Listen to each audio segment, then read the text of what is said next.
Salam dəyərli izləyicilər, 27 sentyabr 2025-ci il minimum əmək haqqı və pensiyalarla bağlı çox vacib bir açıqlamanı diqqətinizə çatdırıram. Dəyərli izləyicilər, hələ də kanalımıza abunə olmamışsınızsa, bax burada üstə gəl işarəsi görünür.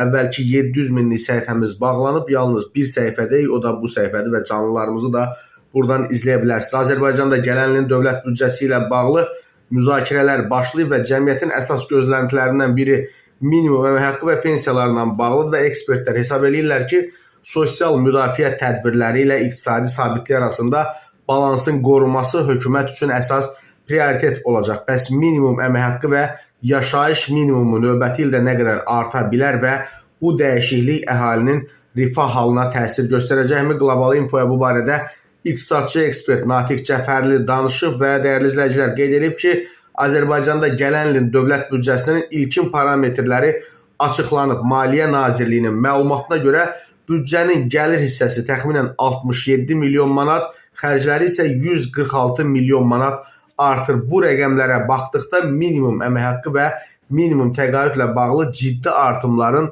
olub-olmayacağı sual altında qalır. Yəni elə də bir ciddi artımdan söhbət getmir. Təəssüf ki, gələn ilin yanvarın 1-dən hansısa ciddi nəzərə çarpacaq və insanları məmnun edəcək artımların olması ehtimalı o qədər də böyük deyil. Və Natiq Cəfərli deyib ki, büdcə sənədi əvvəlcə prezidentə təqdim olunacaq, sonra parlamentdə müzakirəyə çıxarılacaq.